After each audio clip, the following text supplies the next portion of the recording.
All right, let's start with the United States. U.S. government shutdown. It's entered day 3 and a political blame game over it continues. But livelihood of thousands is at stake, from workers to program beneficiaries. On Thursday, the U.S. Senate adjourned the session after discussions and no vote on the occasion of Yom Kippur, a Jewish holiday. Lawmakers remain divided over a House-passed bill to extend funding for 7 weeks. Senators will take up the stopgap bill and also the Democratic alternative for votes in a few hours from now. Democrat lawmakers are blaming the Trump administration for government shutdown, accusing the red camp of not opening dialogue on issues concerning the blue camp, primarily Medicaid and other healthcare programs for low-income Americans. Republicans have shut the government down because they don't want to provide health care to working class Americans. House Democrats continue to be here on duty. House Republicans are on vacation. We are ready, we are willing, we are able to sit down with anyone, anytime, any place, including the president and the vice president, to try to find a path forward to reopen the government, enact a spending agreement that actually meets the needs of the American people while at the same time addressing the Republican health care crisis. The Republicans, on the other hand, blame their political rivals for rejecting the stopgap bill to keep the government functioning. As the shutdown drags on, Donald Trump is considering cutting thousands of federal jobs and shut down federal programs that are favored by the Democrats. Well, there could be firings, and that's their fault. And it could also be other things. I mean, we could cut projects that they wanted, favorite projects, and they'd be permanently cut. So you could say, a lot of people are saying Trump wanted this, that I wanted this closing, and I didn't want it. But a lot of people are saying it because I'm allowed to cut things that should have never been approved in the first place. And I will probably do that. White House Press Secretary Caroline Leavitt said that the administration is reviewing agencies that do not align with its priorities, calling some a waste of taxpayer dollars. As the partisan rift increases over policies, federal staff whose jobs are on the line, they're paying the price for the shutdown. Staffers furloughed or discharged due to funding crisis say they're paralyzed due to this shutdown. We are essentially paralyzed and without any way to fight back in a real-time sense. And they know that. And 90% of this game is like psychological warfare. They know that people are scared. They know that people want to come back because they want to work. They want to do the work that they're doing, but they also got to feed their families. All right, for more on this, joining us live on the broadcast is Reena Shah, who is the former presidential campaign chief spokesperson and senior advisor, founder of Relax Strategies. Thank you so much for joining us on WION World as One, Ms. Shah. Hi. All right, let's get right into it. Of course, we have been covering this for the past few days. We've spoken to a lot of experts as well, and a lot of them do say that perhaps the best thing right now, of course, the obvious choice would be to raise the debt ceiling. The other choice here could be that you pass this clean bill. And they also say that perhaps healthcare, that is something that the Democrats need to fight as an electoral issue, and that's something that needs to be dealt with later. To that end, I just want to ask you, if we were to go by studies by Yale and some universities, 15 million low-income working class thrown off healthcare, that could result in 50,000 lives lost a year. Do you think still passing a clean bill, do you think it's worth that cost? Let me put it this way. Shutdowns aren't just short-term. They leave lasting economic scars as well.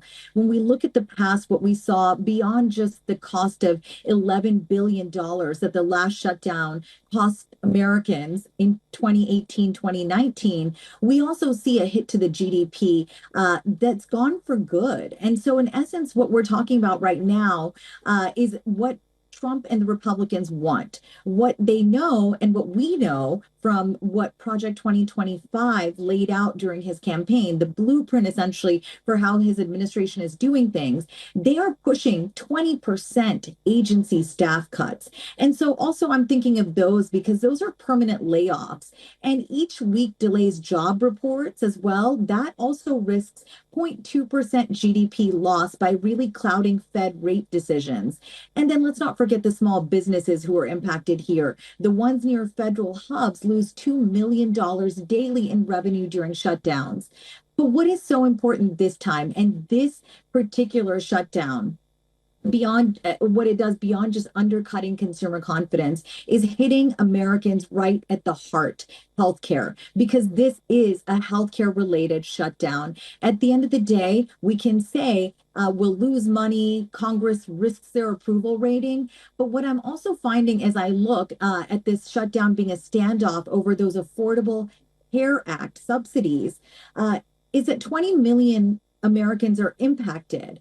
And we don't know how Congress is going to solve this, because what we see Democrats doing in this moment is demanding extensions. They say they want to avoid some 79% of hikes on healthcare premiums. But the Republicans are saying they want $26 billion in cuts.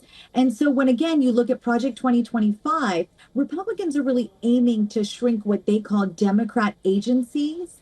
And at the end of the day, what this is ideological warfare. It could get sorted out in 1 to 3 weeks. If we look at history, it shows that 10 of 11 modern shutdowns have ended in under 21 days via a continuing resolution. Right, Ms. Shah, of course, what it is at the end of the day is a nightmare for the common American people. And of course, that's not lost on anyone. But beyond the theatrics and beyond the partisan politics, what will it take for both sides to reach a consensus at this point? At this point, I really don't know what it is, because they are openly fighting about really what it means for American federal government to deliver for the needs of the American people. As we all know, a shutdown has geopolitical impacts. It's going to impact things like how much aid we give to Ukraine. That was something that was central to Trump's campaign. Do Americans want to see money ported over from our federal government to aid another country in its fight against an autocrat like Putin? A shutdown really, though, when we talk about maybe what could bring lawmakers to the table here, a shutdown broadcasts American dysfunction to cities like Moscow, Beijing, and beyond. And so what we're seeing, our allies will doubt us when we stall. And Japan and Taiwan are going to question our Pacific commitments. China's state media is already mocking our self-inflicted chaos. So it's propaganda fuel. And what I'm telling lawmakers is that long-term, eroded trust weakens the NATO alliance, and it emboldens, again, autocrats like Putin. A month-long shutdown essentially could delay $4 billion in Ukraine aid. That's according to our Pentagon. So this isn't just domestic. It's a blow to our role as the world's anchor. Reliability defines U.S. power, and shutdowns make us look like a flickering light. So that is what I hope will allow cooler heads to prevail and broker a deal.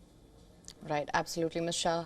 We can only hope that cooler heads do prevail and this shutdown comes to an end as early as possible. Thank you so much for joining us on Race to Power with your insights on this.